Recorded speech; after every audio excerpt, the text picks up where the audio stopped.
So this is our website. We've Food Effects to Life, our programme has been around for over 30 years now. Obviously wasn't on a website before. It was kind of all hard copies and materials, but we've been online now for some years, and our programme supports learning for young people aged from 3 right up to 16. And you can see on the site there we've got the age tabs across the top, so that makes it nice and easy for you to know exactly where you're going to go. And we do that because we work across the whole of the UK, so different parts of the UK, different year groups, and are called different things. So in England, obviously we've got Key Stage 1, Key Stage 2, different parts of the country, there's different names. So we just organise things by age, so that's nice and easy for to find what they're looking for. So I'll go into the 3 to 5 area then. So we've got 3 key areas. So we've got healthy eating, cooking, and where food comes from. And these are our main themes across the website and our resources. They're weaved through everything we have online, and they'll be, say, in every year group you can find those. We've got another area called food commodities, which gives a bit more in-depth into different food commodities, so a bit more tighter focus. And then we've got activity packs, which I'm going to go into in a bit of detail tonight as well. So I'll start off with our healthy eating area. So you can see we've got kind of 4 sections in here that start introducing children to healthy eating. So the first one's looking at choices. So, why do we choose the foods we do? Where can we buy them? Where do we come across them, etc. I just ask people just to make sure they're on mute. If you're just joining us, just make sure your microphone's off. I'm going to just dip into the Eat Well Guide area. So I'm sure many of you will know the Eat Well Guide is our UK healthy eating model, and that's what underpins all the materials on healthy eating on our website. Now, for younger children, the Eat Well Guide can be a little bit complicated. So we take sort of a very sort of an overview of the Eat Well Guide with our materials for younger children. So we want them to start recognising the guide as, oh, this helps me learn about healthy eating and what I need to be healthy and stay well. So we want them to recognise that, foods kind of belong in different groups, and we need to eat a good variety of different foods from those groups. So there's information here on how to run a session with your children. So you've got your the aims at the top, everything you need for the session, and then it's divided kind of into 3 parts. So it's listen and respond. So this is kind of the questions that you can ask the children, the kind of conversations to have. Then there's have a go, so that'll be a hands-on activity. Most of our activities for children in early years are based around 4 children working in a small group. And obviously the reason for that is, as you'll all be aware, early year settings are usually, breaking off in small groups and children doing activities. So we think sort of like, if we've got tasks for 4 children, they can be doing different things. And then there's a sort of a consolidation activity as well. So the resources that go with the sort of the notes of the session are all found at the bottom of the page. And you can see here we've got a basic Eat Well guide. So there's one that is the full guide, which has a lot of extra information and a lot of stuff that's really, kind of aimed at adults, like the traffic light food labels and things like that. And we really pared it back. So we've got a really nice simple one that you can use for children who are aged 3 to 5 to start talking about the food groups. So getting them to look at what foods they can see and how big those food groups are as an indicator of how much we need from different groups. And then we've got a nice game, the Eat Well Guide game. So you can see some cards in the corner here. So you cut these out, shuffle them face down on the table. 4 children, they'll get an Eat Well game board each, and they'll take it in turns to pick a card from the pile and see if they can fit that around their plate. So if it shows a food that belongs to one of the groups. And then if they obviously pick a food that's in a group they've already covered, they put that back and go for another one. So it's to generate conversations about, sort of healthy eating, what we need, what foods are in there, what foods they enjoy, and that kind of thing. So that's an example of one of the parts of our, let's say, healthy eating area. So I'll just go back a little bit and dip into the cooking area. So again, in here, we've got sort of like 4 units. And the one that I was going to show you was the hygiene one. So this is about getting children to understand what they need to do in order to prepare to be ready to cook. So the getting ready to cook steps. And so it involves, again, as we said before, some listen and respond. And we've got some slides that just show the different things that need to be done when we get ready to cook. So putting our hair back, wearing an apron, washing hands, etc. And then there's a have a go activity and a consolidate activity as well as before. So one of the games in this unit is to play the get ready to cook game. So there's a board that you turn into a spinner. So you sort of, drawing pin a little arrow in the middle, and the children spin it, and then they've got their own get ready to cook checklist with all the steps that need to be done before they get ready to cook. So they take in turns to spin it, and as they get one of the steps, they can tick that off. So this is all about, say, reinforcing the importance of good hygiene and safety when we're cooking. And then I'll just look into the where food comes from area and just give you a little example of one of these. So we've got, again, the four sort of modules there, and these are just things that we've identified within health eating, cooking and where food comes from, that are sort of key things that children need to know and that are good to put in the sort of foundations of them learning about food. So just dropping into the seasons one, again, same set out. So you've got, your what you want children to learn. So this one's about understanding that fruit and vegetables are ready to eat at different times of the year, and that's when we say they're seasonal. And then they put together their own seasonal salad. So this session depends on what time of year you're doing the session, and we've got a nice recipe that sort of gives you it's sort of a pick and mix recipe almost. So you sort of shows you what sort of ingredients and season at different times. So if you're in winter, what kind of winter salad can you make? So that's probably going to be your red cabbage and with apples in it and things like that.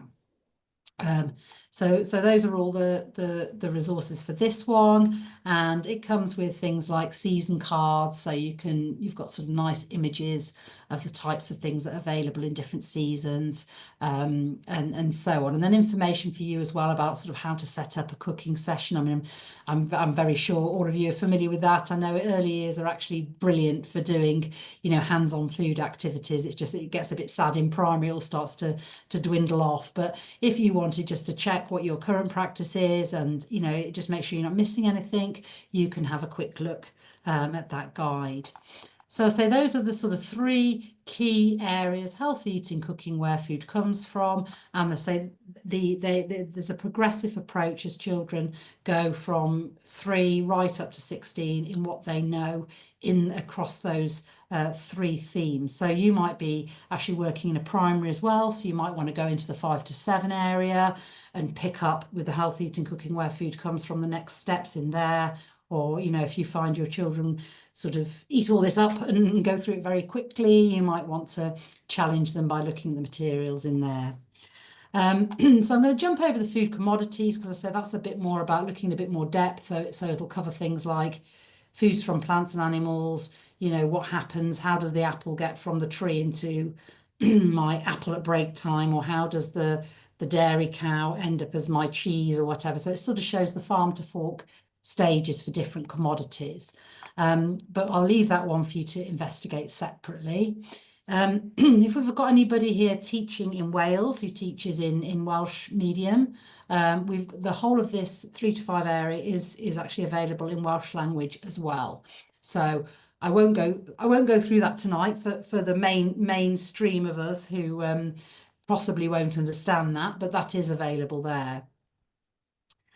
So just looking into our activity packs. So this is where we've put together, sort of a collection of resources that perhaps, rather than being easy to sort of separate into health eating, cooking, where food comes from, these are ones that will tie together those 3 themes, sort of weave them through the activities. So our food-based sessions, so there's a number of sessions here, and they were sort of originally based around, meal occasions. So it might be a snack, it might be lunch, it might be breakfast. So they're based around a meal occasion. So they're sort of a platform for talking about a meal occasion and I say those themes of health eating, cooking, and where food comes from. So if I just look into the pleasing pasta one here, so you can see there in the learning what I'm saying. So the first learning point is to understand there's lots of different sorts of pasta and they can be used to make different dishes. So that's touching on where food comes from. And then understanding that pasta, is a starchy food, and we should have a starchy food with each of our main meals. And that's obviously a healthy eating message. And then that they can perform simple food skills, so cutting with scissors, measuring, spooning, etc. And that's your cooking there. And it's all tied together under this theme of pasta. So you get a session plan, which a little bit like I was showing you the areas before, will give you some introductory questions and some points to cover. And then we'll outline different activities. And so I'll just download these pasta meal cards. So I hope now, Francis, you must shout out if you don't see anything. I think hopefully you do see something. So these just show Sorry, different. Claire, we don't actually. Don't see it. Okay. No. Right, I will backtrack. Anyway, you can see from the thumbnail there's different images of dishes with different types of pasta in them. So you can talk about, spaghetti or tortellini or different types of pasta. And then all these units as well actually come with a take-home letter. So this is a very brief letter that just says, to your parents and carers, in this case here, it will say we've been learning about pasta. We've been learning that pasta is, a traditional dish that comes from Italy. And then I think this one asks children to, think about a food that comes from a particular country, and then find out the flag of that country, and that's their kind of home learning activity to do with parents. So all of these food-based sessions come with those different introduction, activity, have a go, and then they always have a making session as well. So in this case, I say it's a pasta dish, a pasta salad, excuse me, and then there'll be something to do at home, something to let parents and carers know what happened, and something to do at home. So it could be also there's ones. I think actually this one isn't the flag one. Actually, this is the one where it's almost like a treasure hunt around the supermarket, and they've got to find, 4 different types of pasta, like fusilli, the different shapes and the bow ties and that kind of thing. So those are our food-based sessions. There's quite a few there, looking at fish, looking at different fruit and vegetables, and simple pizzas made with, sort of halved bread rolls or pita breads. So lots of, let's say, recipes and tying together the health eating, cooking, and where food comes from. So I'll just go now back into my activity pack. So that was our food-based sessions. And then the other ones I just wanted to look at with you were our 6 early years activity packs.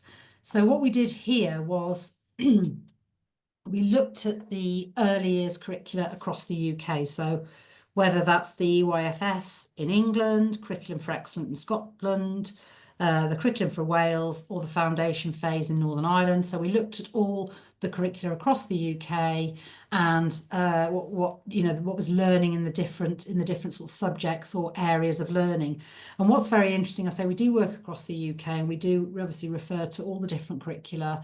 What was really interesting when we were doing this was that early years is the most similar across the UK. So, most areas are talking about areas of learning. You've got the communications, the maths, the physical education, personal social education. So they're lot of similarities. So what we did was we took we wanted to have two units that covered health eating, 2 cooking, 2 where food comes from. And so then we also blended each one of those areas with part of the early years curriculum, that was consistent across different parts of the UK. So, for example, our amazing allotments session here is looking at the allotment, so that's the where food comes from, but it's tying it in with counting. So we have different activities. What you can see in the thumbnail there is little vegetable patches with different amounts of different fruits and vegetables, and there's two sort of dice for the children to roll, and they get a number and a fruit or vegetable, and then they have to colour in that number of those fruit and vegetables, and they're basically trying to fill their allotment. It's sort of a game between a group of children again. And then what we've got as well with those is lots of resources that children can also use for sort of imaginative play. So there's lots of images of different vegetables and in different amounts, and they can be cut out and used as cards, so children can, in their play area, plant their different fruits and vegetables, and again sort of reinforcing the counting from 1 to 10 with those.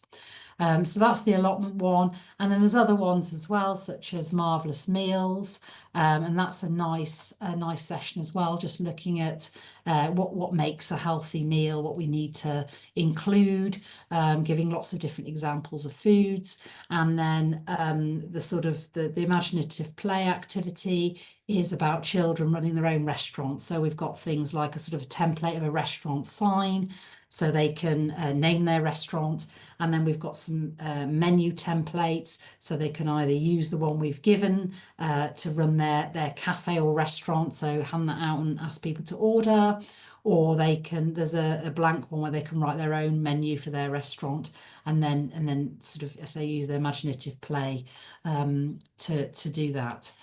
So there's 6 of those to choose, and say just to recap other activity packs. So we've got our food-based sessions. We've got those 6 areas, 6 activity packs, and then there's also some challenges, which I'm not going to go into just now. I'm going to let you explore that, but that's basically getting children, setting them a task to do something, to create something, and then they have to do some planning, and there's lots of lovely images on slides as a sort of stimulation to help them think about that.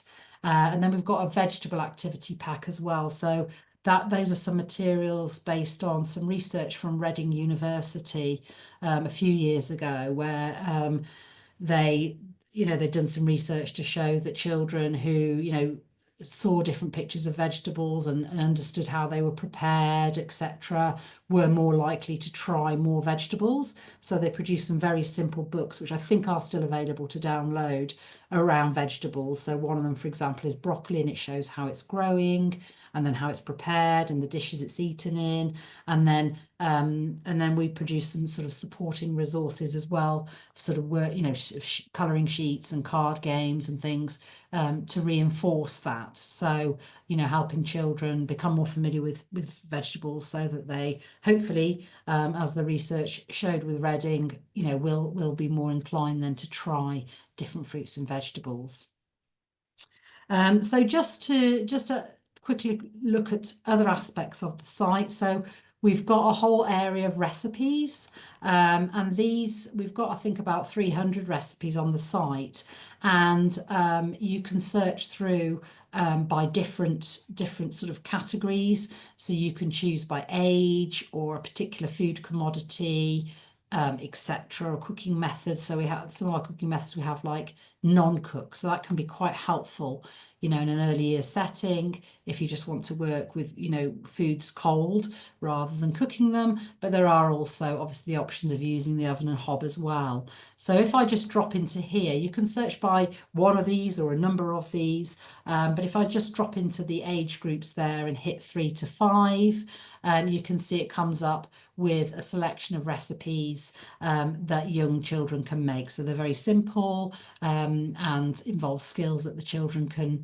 do themselves. So it could be snipping with little kitchen scissors, lots of mixing, stirring, spooning, shaping, those kind of skills. So that's you can look on there for different things that you want to make. That's searching from 3 to 5, but you might want to search by skills or cooking method or whatever you like. So whole wealth of lovely recipes on there for you to try.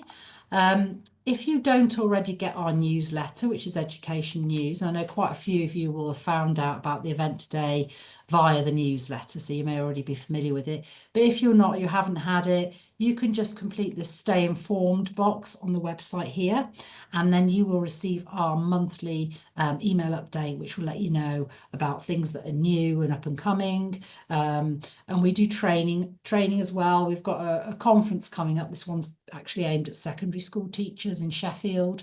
But we have online events as well for early years and for primary colleagues. And we also have different training, online training as well. So if I go into professional development and into FFL training, you can see this is our webinar tonight. We're going to be putting some more on here for the new year. But at the bottom, you'll see our online training, which is available kind of all the time. So there may be some sessions in there that you might find interesting, and those are free, and you get a certificate at the end to show you participated for your CPD files. So last thing just to say, if you're on Twitter, our Twitter page is quite useful for keeping up to date. Well, not Twitter, it's X, isn't it? Sorry. Quite good for keeping up to date with what we're doing. So you may have seen our event tonight on Twitter, but it also it shows you what we've been up to, where we've been. It shows different. This was a big conference we had in Scotland, so that's got a lot of exposure, but we also show like our resources and what's going on with us as well. So that might be something you're interested in having a look at if you are on X.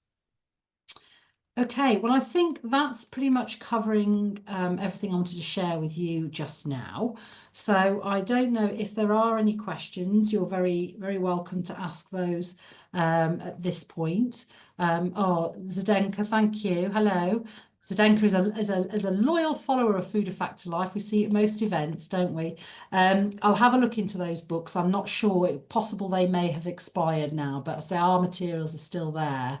But I will have a look at those books for you tomorrow and get back to you. So I don't know, Francis, is any other questions? There've been a couple of questions, Claire, which I think I've probably answered. Great. It's more about whether we've got any resources to support children with eating disorders like AFRID or being picky eaters. And Okay. I've said that we don't have anything specifically around that. There is something in the characteristics guide for teaching pupils with additional needs. Yes. And we have got resources around tasting and encouraging tasting, and that vegetable activity pack will be good for that as well. But it's obviously something that there's a need out there, so perhaps that's something we need to have a look at. Yes. And also in addition, as you know, Claire, but for everybody else, we are going to be working on a big piece of work next year, which is going to be around neurodivergency and food. So our science colleagues are going to look at it from a sort of a science and nutrition perspective, and we're going to look at it from a practical food perspective. So hopefully we'll have some resources that will be able to support teachers across all the age phases around neurodivergency and food, and making sort of practical food activities that are supportive, but also supportive food rooms and classrooms. So look out for those next year.